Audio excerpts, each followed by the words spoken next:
Hey everybody, it's Glenn with Link Outdoor Lighting again. Listen, real quick intro to what I believe is segment 4 of the Nate Mullen's product introductory here. This is going to be a real quick piece on how his product saves you money because you don't have to buy wire if you use his system, okay? Everything comes with 30-foot leads on the fixtures, 50-foot leads on the transformers, and he's going to show you about how that puts more money in your pocket, okay? Again, segment 4, a whole bunch more to come from the transformers to the fixtures, but please keep watching because the stuff is super cool and it's innovative, all right? And you need to stay on the cutting edge. Here it comes. Thank you. All right.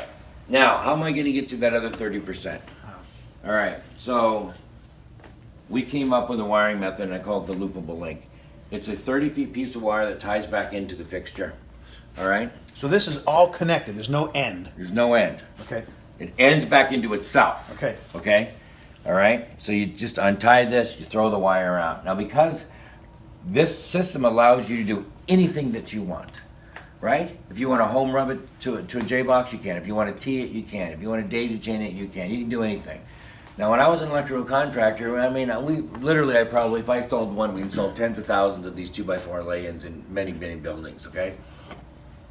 And we used to do something, which I call fixture-to-fixture wiring now, but back in the day, we didn't call it anything. We just wired fixtures together. Right. There was no name for it. Right.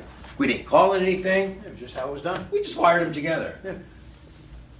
Now, with halogen, you couldn't do that and all these things, but now that we have a more efficient power supply, and you know, basically really running less than about 2.78 watts in my lamp that I choose, I'm allowed now to run the current through fixture-to-fixture wiring. So, So- just correct me if I'm wrong here. So these guys are going to take this, toss it on the ground. It's just a big loop on the ground. They're going to cut it and just put the loop from the next fixture to this loop. Correct. So say you're a fixture. Say I'm a fixture. Right. So my first fixture is going to go here, and you're 6 feet away. Right. I'm going to cut this at 8 feet because I always want to leave a couple extra feet of wire Yep. at the fixture so Right. I can move it Move it later. around, yep. Right? Okay. And now I got a fixture over there that's 18 feet away. Okay. I just used 8. I got Right. 22 feet left. Right. So now I can go up to 22 feet that way, and then the next guy, and then the next fixture, and then the next fixture. So they're not running out a long piece of wire Correct. and just connecting to the wire. Right. So That wire is provided, where's and they're just provided? going to link the two loops together. Correct. Connection. So on a normal job, okay, is you're never going to buy wire again. And I'm sure you got some transformers questions, but I give you 50 feet of wire in a transformer. I give you 30 feet of wire in every fixture. For the most part, my buddy Vince, I don't know if you guys know Vince, right? We know Good Vince. buddy, love Vince. Great guy. Vince is fundamentally pretty pissed at me right now because I'm going to Cutting him out of cost the him. loop. I'm going to cost him millions and millions of feet of 12-2. Right. Now, Vince, don't get pissed because I'm buying a lot of 30-foot, wire Right. for my buddy Vince. But yeah, you're fundamentally never going to buy 12-2 again. Okay? Big jobs, that's an exception, of course. So between the wire I give you on my transformer and this, you do this fixture wiring method. Again, you're going to save a lot of labor. What gauge wire is that? It's 18-2. It's 18.2. Now, So carrying the voltage from fixture to fixture like that, 18.2 is going to cut it? So 18.2 is good for 8 amps. So I have a thing now to fixture wiring. So what I did is obviously, going fixture to fixture, we could have diminishing voltage, right? Right. So there are a couple things, I guess, if you don't mind, I'd like to tell you is a lot of manufacturers are telling you that you can go from 8, 9, 10, 15 to 18 to 20, this big range. Right. Obviously, if you accepted and adopted that policy, I can go a long ways with diminishing voltage, right? Sure. I can start at 15 and go all the way down to 8. Right. Okay. That's really not a true statement. And I think I got a good analogy for you. I got a car, you got a car, he's got a car, all right? Same engine, same car, right? Well, I happen to drive at 75 miles an hour, 80, just like all of us, and my RPM's at 2,200 RPM. You're a maniac. You like to redline at 6,000 RPM, speed shift, do this, do all kinds of crazy stuff. My engine, because I'm operating at the performance it was designed to operate at, right, could get a couple 100,000 miles out of the engine. Sure. you're gonna get way less than I am, Right. right? Granny over there, right, drives like a little snail and really does 45 on the freeway and just doesn't run at all. And so the car engine builds up carbon and becomes sluggish. Yeah. RPM gauge goes from 0 to 6,500. Does that engine run at any RPM? Yes. Design though, For how long? 20, yeah. Right. Well, these are the same way. They're designed, they're 12 volt components on the inside. That's a fact. Right. They're designed to go operate at 12. Of course they can operate in that range, but do they perform as well? No. No, they don't. So I want to get, right, I want to tighten up the range, 11 to 13. Okay? Mm-hmm. And through extensive testing, all right, through my guy, which I mentioned before, The genius. right, literally the genius, Mhm. right? You know, we've decided that between 11 and 13, the LEDs are happy, happy, happy. We all know. So I have a rule and I call it 10, 11, 12. And what this stands for is 10 lights will give me 11 volts if I keep 12 feet of wire, right? So 12 feet times 10 is 120 feet. So the rule is really 10 lights at 120 feet distance between first and last will give me 11 volts of light bulb, 10, 11, 12. Okay. So I give you 30 feet of wire. And obviously if you had 10 fixtures, that's 300 feet of wire. You're gonna be cutting wire Right. off, okay? So if somebody was watching this, they're gonna say, well, hold on. Does that mean I can only have 10 fixtures on a run? I don't know where you get some of the best questions ever. So, if I had a house, I'll just say this is the transformer, okay? Power supply, right? And I'm just gonna draw 3 fixtures and we'll pretend they're 10, okay? Just for the sake of time Sure. here. So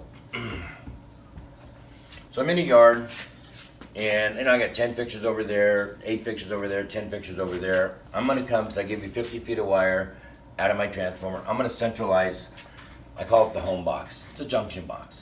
But you know, we've always used the term home run, Right. right? So my home run from the transformer is gonna go to the home box.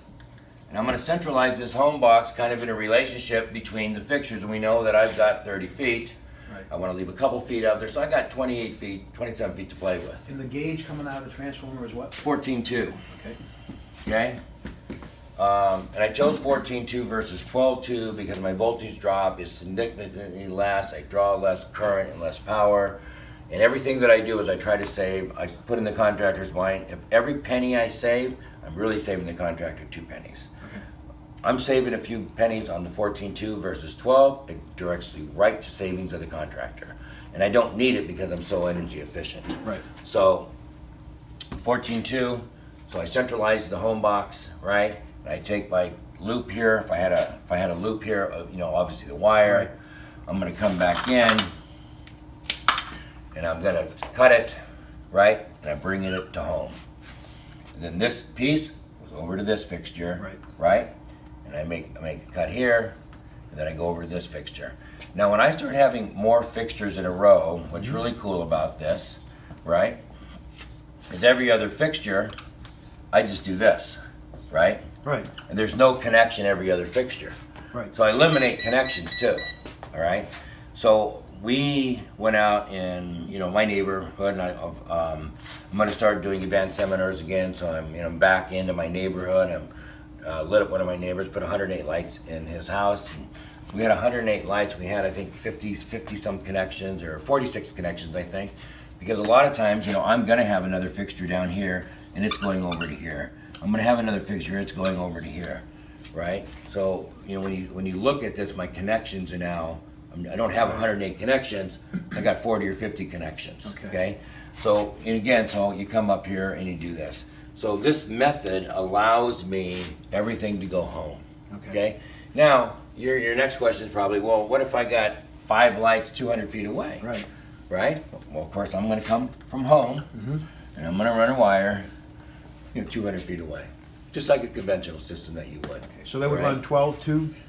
You run 12.2 or 14.2. Okay. All right?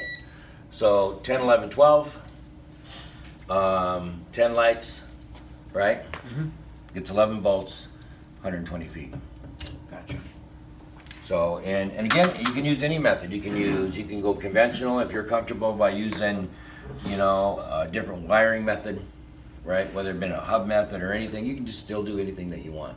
And all you would do is cut this, cap it off so it's an auxiliary hot lead, which you could test voltage, you could run a secondary fixture on it. Or add-ons later. Add on later, you can do anything you want. So it's the most flexible, right? And I really thought about calling it the flexible wiring method, right? But I chose Loopable Link, right? And then the fixture-to-fixture wiring method. Right. So we have mine, a power supply, we have an AC magnetic transformer side by side, and we have 12 light bulbs. Now these are 4-watt light bulbs, okay? So I'm going to hook up the AC magnetic transformer. Okay, take Mr. Amp probe, and we all know I love an amp probe. I endorse amp probes. One thing I know about an amp probe, it never lies. It's accurate. It's accurate, right? So if I take a meter, it says, if you can read that, Glenn, 4.39. 4.39. Okay? Right. Now if I hook up our power supply, The DC power supply. yeah, DC power supply. Okay, so I got to change the meter to DC, which I just did. And I take a reading. I'm at 2.71. from 4 point, call it 4.5. Right. Ease of math. So just over half, really. I mean, a little Yeah. over half. Yeah, it's big. So it's much more efficient, which allows you to use the Fixture, 14 fixture and 18 wiring. and fixture. Okay. Wow, that's pretty good. Well, so hold on. If it's more efficient, can they run, let's say, more fixtures out of a transformer? Yeah, so I think, and you would know this, right? You guys are obviously sell massive amounts of transformers. Right. Isn't it a fair statement to say that the normal transformer is a 300 watt? That's the most average. Yeah, 150 or 300. And now will be a 150. Right. Okay. Really? So it's simple math. If I'm running half the wattage, I can use half the size of the transformer. So if I'm pulling, the math here was, 4.5, whatever it was, well, you times that by 12. So 4 times 12 obviously is 48, Right. plus 6 is 54 watts. I'm at 2 point, whatever it was, 2.71, 2.5, whatever. Yeah. So I'm at 24, I'm at 30. So it was 30 watts versus Wow. 52. It's just math. Right. So if we were to take a conventional 300 watt transformer, right, and say I just maxed it out at 100% just for the sake of this conversation, Yeah. you should always go 80%, 80%. okay? But just for ease of math, Sure. I was at 30 watts. Right. That's on 12 fixtures, right? That's a big difference. That's a big number that we're going to get to, Right. right? Right. So when you do the math now and you take 30 divided by 12, Yep. right, Mhm. which is 2.5, Right. right? Yep. I mean, I'm talking 100 and some fixtures on, over 100 fixtures on a 300 watt transformer versus, 40, Right. something like that, 40 to 50. Now, what So- if somebody had an existing, now we talked about polarity, doesn't matter, Does not matter. okay? Somebody has an existing system that maybe they've added fixtures and they're pushing the limits of the transformer. They could put in, theoretically, a DC transformer to the existing system and correct that because now all of a sudden everything's more efficient. It happened just the other day, right? Really? So there's a lot of fixtures that pull a lot of power, Right. a lot. A lot. There's a lot of fixtures out there that are super great fixtures and they're adjustable and they go from 5 watts to Exactly. maybe 40 or 50 watts, right? And I think this happened And the exactly. volt amp's 24 Crazy. roughly per fixture. Crazy. Right. They added one fixture. Now what are they going to do? Right. They got to replace a transformer, add a transformer, right? Logistically, is that? I mean, there's logistics now. Yep. They swapped out to one of our transformers, right? Because we pulled about 80% less. Okay, That would actually, not only would it cure the problem, but it would leave room for Add more more. if they wanted to. now I got to tell you, there are many benefits to why I did this. I did not do this to save electricity. I did not do this to undersize wire or use smaller wire. I did not do this to put more lights on the transformer. I did this because LEDs require this.